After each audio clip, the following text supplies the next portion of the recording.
Fino is a place where things have the potential to be done differently and where they already have been done differently, and where voices that are often sidelined are actually really for the first time being given a seat at the table and a front seat and deciding what food is at the table and what chairs we need at the table.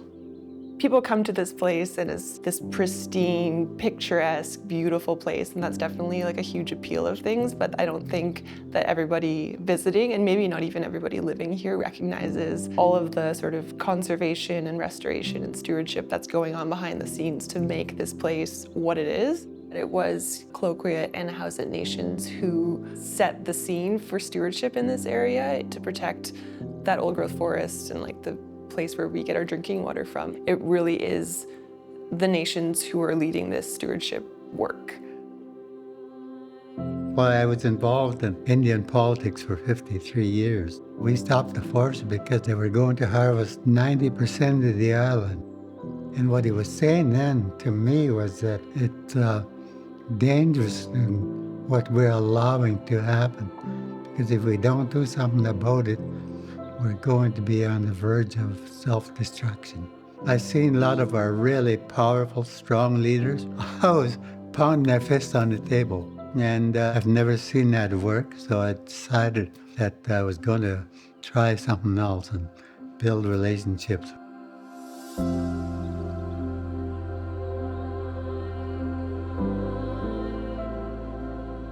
Clayoquot Biosphere Trust is an organization that connects and supports many of the other organizations in the area. Nonprofits, nation-led organizations, and like the municipalities. It's kind of an organization that exists in the spaces between all the other organizations.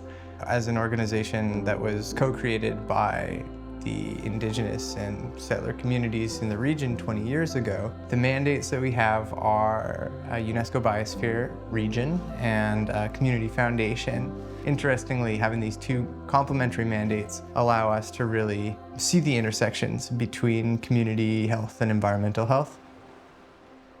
One of the biggest challenges being in such a remote area with a small population, highly transient population, is the lack of reliable data. Census data does not accurately reflect the reality here, or even regionalized data that's like Central Vancouver Island. It's helpful, but it's not indicative of what's happening on the ground.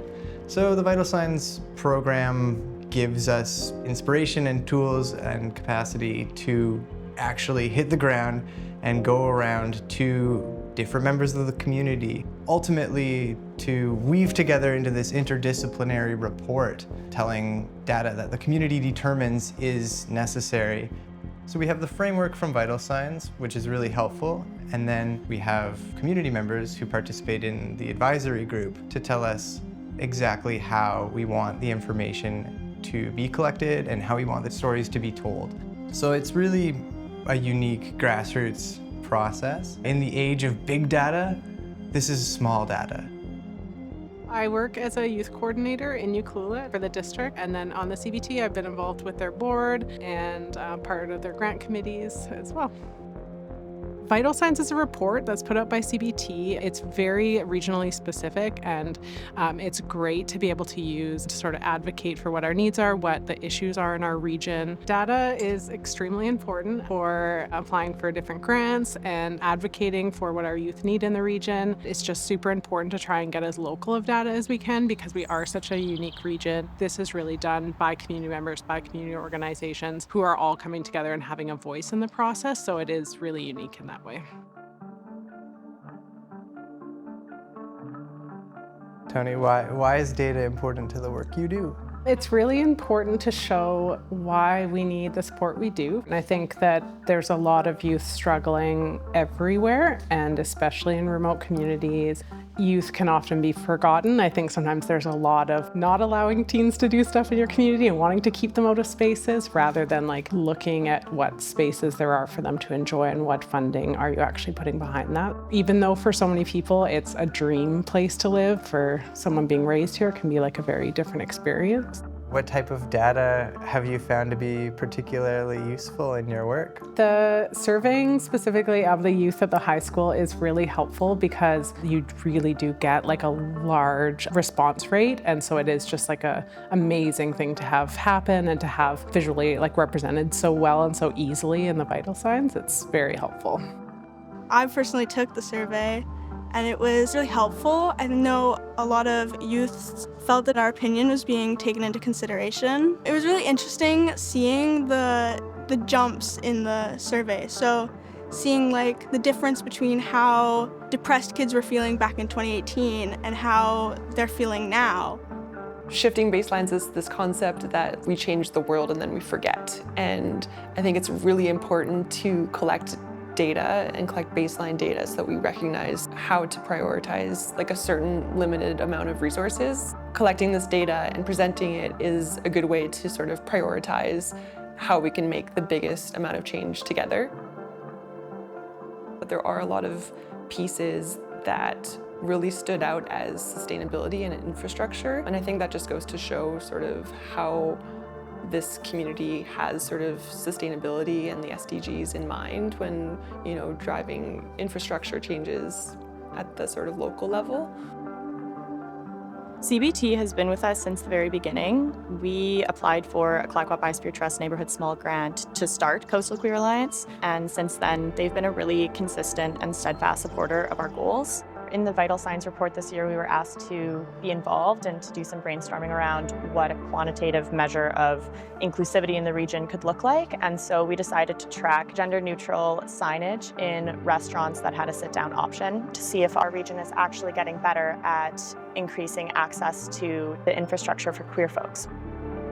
I've been at district for about 15 years. I started working with CBT probably pretty much as soon as I started in with the district. Vital Signs allows us an opportunity to check in with the community to see how we're doing as a region. In the absence of anything else, it helps us understand where we are every couple of years. And so that's been really valuable. The District of Tofino uses it extensively for determining things like what are our wage structures, so making sure we have living wages. That was a big part of Vital Signs. Our planning team uses it probably daily. The Vital Signs have been vital to moving District of Tofino's policies forward, our official community plan, our reconciliation agendas, all of the things that are not related to sewer, water, and roads. We've been working probably over a decade, I think it is just over a decade, on developing alternative transportation options within the region. And so specifically, what we ended up with was Wheels for Wellness, which is a service that provided people the ability to get to hospitals from the remote West Coast. And the other item we worked on was a regional transit system. Part of the reason that happened is the data that's inside of the Vital Signs, which talks about determinants for health. And one of those is access to healthcare, access to school. This transit system is now going to be set up to provide free transit for all youth who are students. And so something that we're super excited about as a municipality and I think a region, but a lot of that came down to a lot of the language that was in the Vital Signs, you know, showcasing that this is an issue. I think Vital Signs is definitely like a celebration of all of the things that we're doing well, but it also shines a light on how big some of these challenges are and recognizes that this region needs a lot of funding and expertise and work to address some of these challenges. The human capital, or like, you know, the power of the people that live and work and care about this place is here and ready. And my hope and dream is that those people can have the supports and agency and connection to really maintain and grow a more inclusive and sustainable community.